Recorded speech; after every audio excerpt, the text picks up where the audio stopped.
You can either give life or take life by the words you use. So you got to be very careful now with this emotional power. You got to use it very wisely. Well-chosen words, yes. But now we need measured emotion and well-chosen words. Words not only give life, words kill. So since words are that powerful mixed with emotion, here's what's important. Next line, learn to measure your emotions. Because if you don't do that, you can do more damage than good. With words, you can kill someone's incentive. You can kill someone's dignity. But words loaded with emotion, it's so powerful, but you got to measure it. Words can work miracles. One is having something good to say. Number two is saying it well. Let me give you a quick list on saying it well. Number one, sincerity. Best place to start if you want to communicate well is let your sincerity show. Next is repetition, the mother of skill. I've been at this 33 years. Someone says, well, you give a pretty good seminar. I should. 33 years? 33 years! Repetition. Next, brevity. Sometimes you don't need many words if you're totally sincere, I'm telling you. Jesus' presentation in gathering up his team called disciples was fairly short. He just walked around the countryside, took a look at somebody and said, you follow me. That's brief. I mean, that's short. Now, why could he get by with such few words? And this takes care of a lot that I've tried to share with you today called personal development. Here's why I think Jesus could get by with such few words. For all that he was, that he didn't have to say. Take that scenario home. For all that I am, that I don't have to say. Just a few words could be dynamic in affecting someone else's life. A child, a business colleague, a sales client. Next, vocabulary. Got to work on your vocabulary. Some of my friends took a survey among prisoners working on some rehabilitation program. They weren't particularly looking for this, but here's what they found. There's definitely a relationship between vocabulary and behavior. And here's what they found out. The more limited the vocabulary, the more tendency to poor behavior. And when you think about it for a while, it makes sense. Words are a way of seeing. And if you don't have a good vocabulary, you can't see very well. Can you imagine the mistakes in judgment when you can't see very well? Next, words are a way of expressing what's going on in your head, what's going on in your heart. What if you can't see well and you can't express well? You can imagine the tragic scenario of 5 years of that, 10 years of that, 20 years of that showing no improvement. Behavior now becomes a major problem. And that person's world gets smaller and smaller and smaller. Why? They can't see and they can't express. And finally, they don't need much bigger place than a 10 by 12 cell. Their world is so small anyway, don't need much bigger place. I'm asking you to stretch your vocabulary. I used to put words up on a 3 by 5 card. I drove a lot back in those days, but at the end of the day, I'd mastered 2 or 3 words. My oldest daughter, Linda, with my grandkids, starts the day with what's called the word for the day. She writes it on a chalkboard, the word for the day. And the kids memorize that word and the meaning of the word. And every once in a while during the day, she'll say, what's the word for the day? The last day I was there, the word was superficial. Natalie's 4, Nathaniel's 5. And several times during that day, Linda, my daughter, would say, what's the word for the day? Natalie would say superficial. And she would say, Nathaniel, what does that mean? On the surface. Several times during the day. What's the word for the day? Superficial. What does it mean? On the surface. If you were to ask my grandkids, the last time Grandpa was here, what was the word for the day? I'll bet you they'd probably know. Superficial. On the surface. Why not learn a word a day? Why not add to your vocabulary so you can see more, see better, and express better? Put out in words what's in your heart, what's in your soul, what's in your mind. So say it well. Here's number 3. Number 1 was have something good to say. Number 2, say it well. Here's number 3. Read your audience. These are just simple concepts now. You've got to add some of the details, but that's what I'm mainly good for, is concepts. Read your audience. If you're talking to a child, you got to study the face of the child. You got to study a little body language. You got to study what's going on. So you'll know whether to shift gears, come on a little stronger, ease off a little, might be too strong. Search for another illustration. Soft, strong. A lot of that is dictated by reading your audience. When I first started lecturing, I had some challenges here. I was so absorbed in my notes, lecturing like this. I'm telling you, in those early days, the audience could have left and I'd have kept right on going. I didn't know what was going on down here. I didn't know what was going on over here. I didn't have any idea what was happening over here. Whether I should come on a little stronger, ease back. I didn't know. I couldn't read my audience. So, read your audience. The spirit, power, and emotion with which you translate your communication. Intensity gives power to vocabulary. Words are just words, but here's what's powerful. Words loaded with emotion. See, that's what's powerful. You say, is the word powerful? Yes, the word's powerful, but the emotion is so much more powerful. It's different reading the word bastard in the dictionary and have somebody call you one. If a word is a word, say, no, a word just isn't a word. It all depends, right? It depends. So, emotion is like, if I took a little straight pin, right? Guy buys a shirt, it's got all these pins in it, right? You got to take out all these pins. If I took one of these little straight pins and I threw it at you, and it hit you in the face or the hands, you'd feel it, this little straight pin. But what if I took that little straight pin and wired it to the end of an iron bar about this long? See? And I let you have it with that, I could drive the pin through your heart. So the little pin is the words and the iron bar is the emotions that give the words power, gives the words weight, that makes it strike the consciousness. The day the Christian church was started, said this unique sermon was preached. And the sermon was so powerful, it said, it struck their conscience. It struck their consciousness. And your words can become so powerful, it can strike somebody's consciousness, and they say, oh, wow. Now I know what I did wrong. Now I understand the difficulty.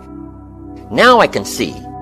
And words can become that powerful that they strike the heart, they strike the mind, they strike the consciousness, so that somebody can see. Too much firepower destroys the opportunity. We say we don't shoot a cannon at a rabbit. That's too much firepower. It's effective, but you got no more rabbit. Right? We're talking now about being effective.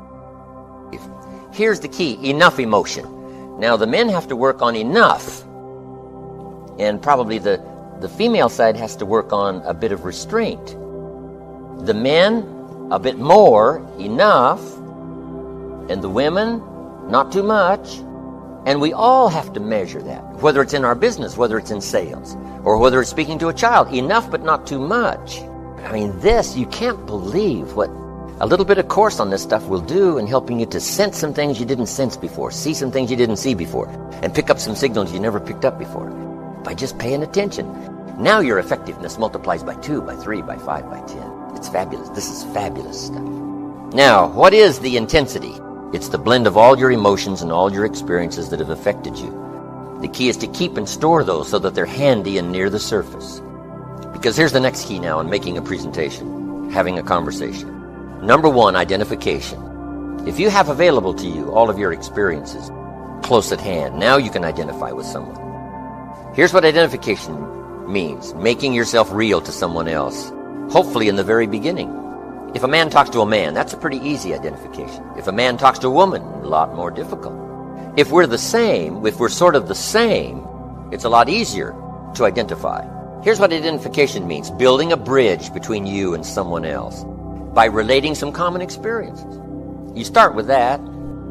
But now how does an adult 40 relate to a child of 12? That's a long bridge from 40 to 12. How would you do that to get a child's attention? How would you do that to build a bridge so you could have a good conversation?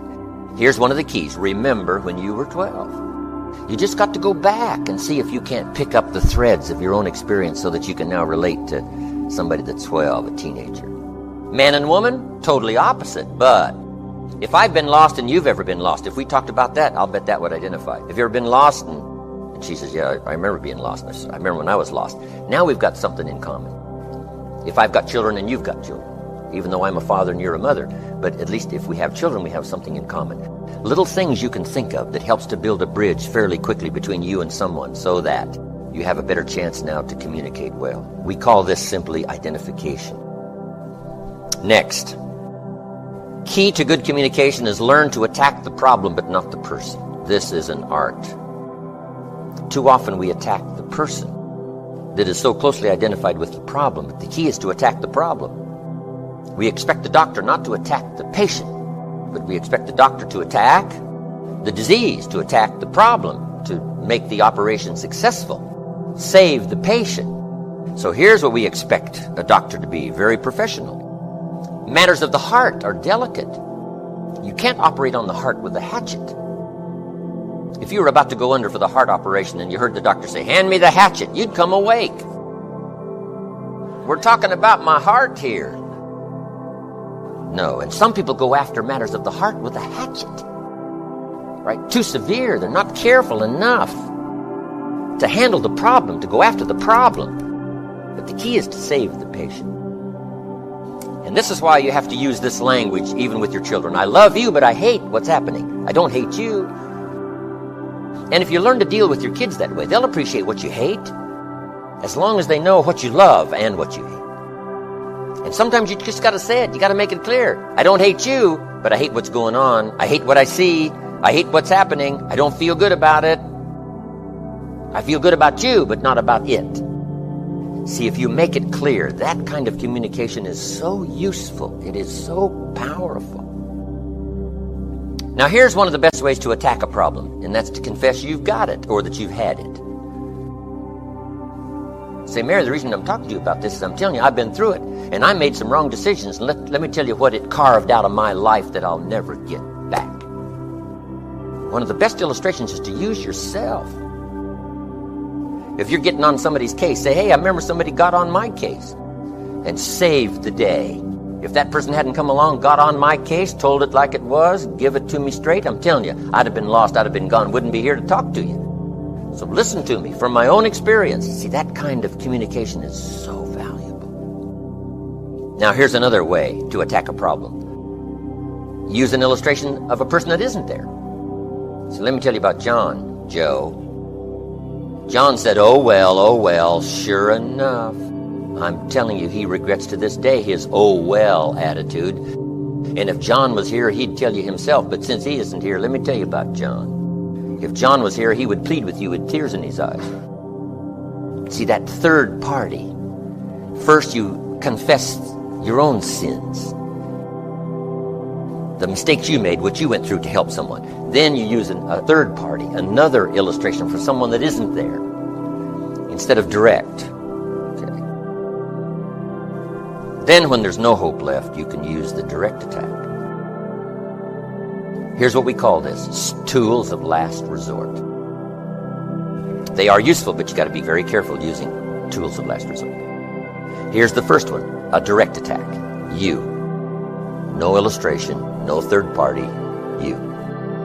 See, now you got to be very careful when you go direct, because now confrontation is always it's difficult.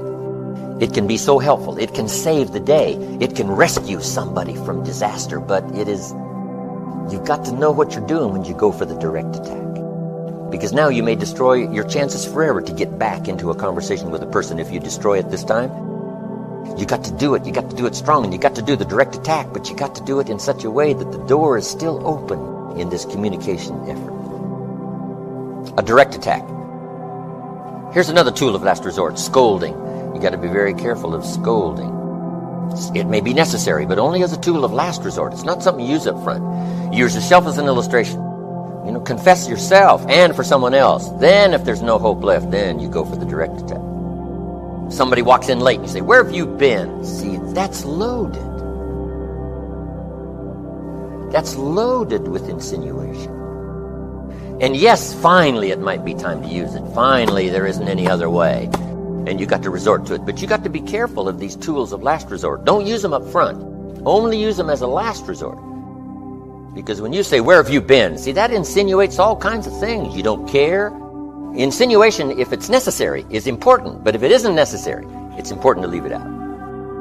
Old Joe Kennedy taught John Kennedy, who became president, one important phrase. Here it is, and it applies in so many ways, so jot it down. If it is not necessary to change, it is necessary not to change. If it is not necessary to use strong language, it's necessary not to use strong language. If it's not necessary to scold, then it's necessary not to scold. You can't just use it because you're good at it. Or just because, something flared up and you just let it fly. You can only use it because it's absolutely necessary. And if it is not necessary to scold, it is necessary not to scold. Tools of last resort.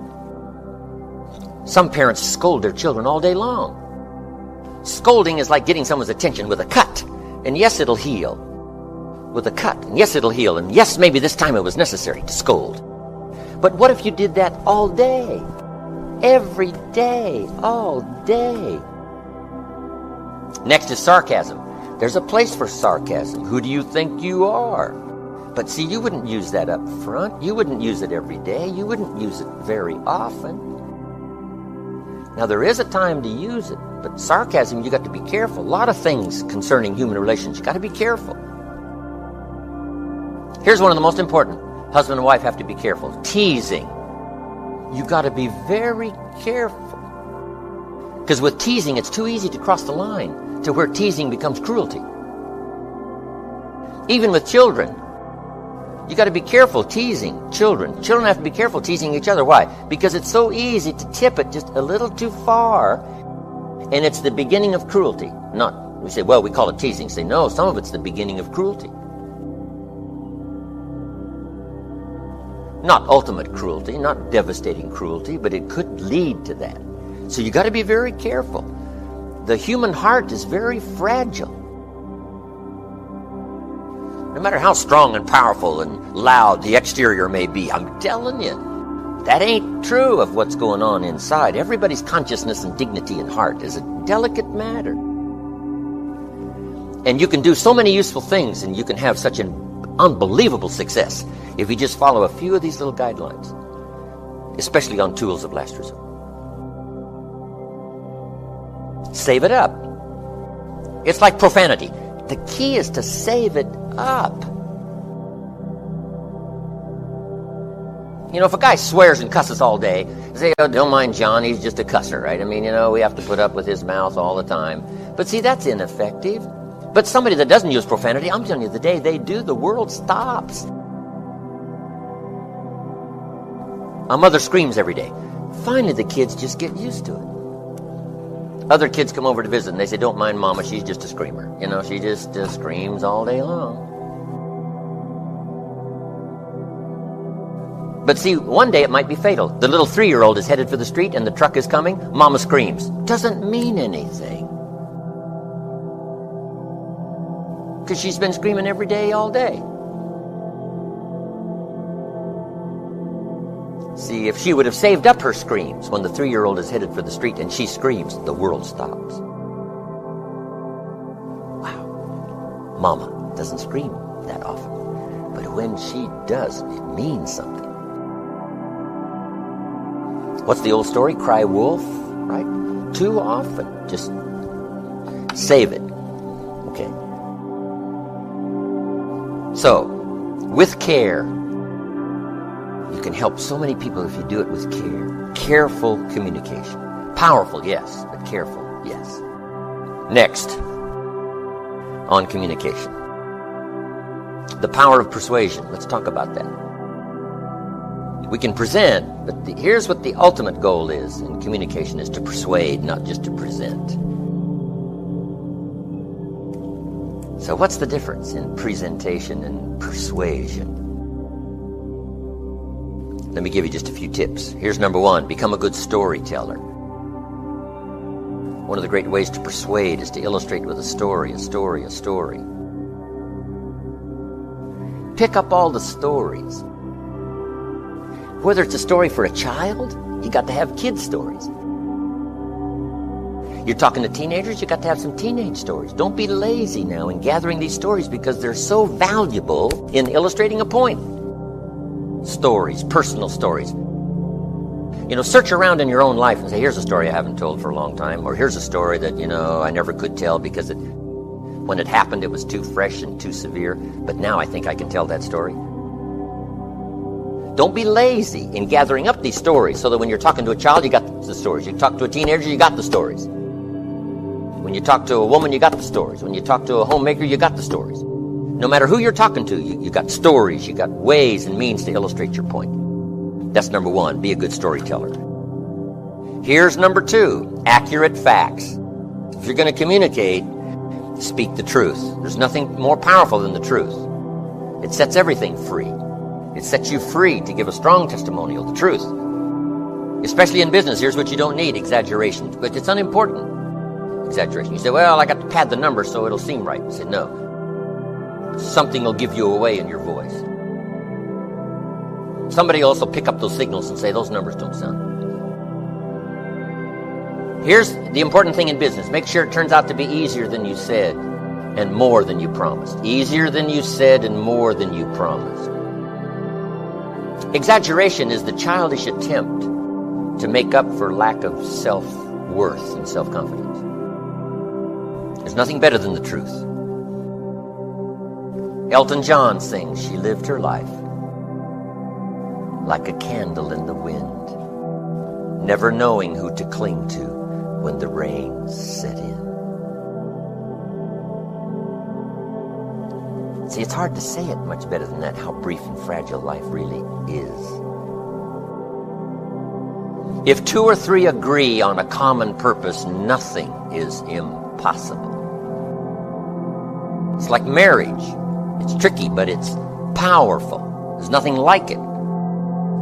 Having children, isn't that a little tricky? Say, yes, but you got to go for it. You got to try the experience. Having a child is like a throw of the genetic dice. And you have no idea what's coming up. To see what? See if you can manage it. See if you can handle it. See if you can turn what is into what you wish to be. See if you can't influence and speak and use yourself as an influence over whatever happens, and see if you can make something unique out of it. Sure, it's a challenge.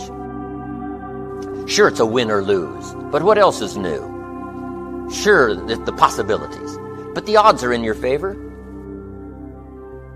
Here's the last part on communication, especially in the art of persuasion, and that's a passionate belief in something.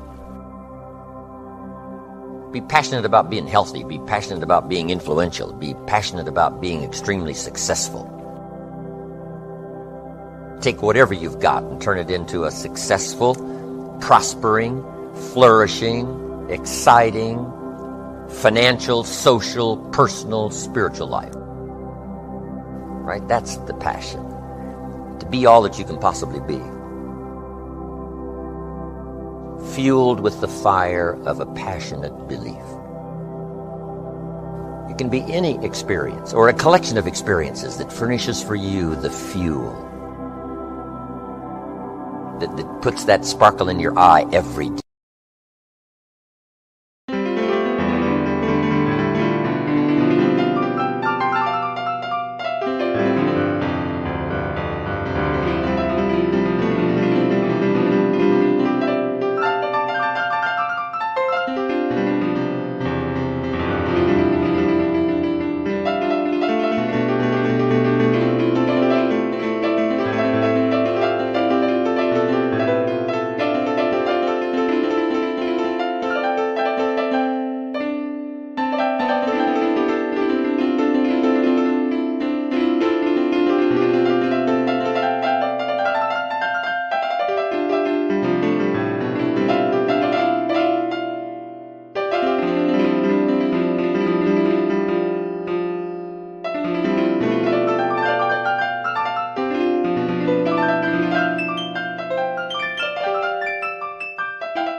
the day I die.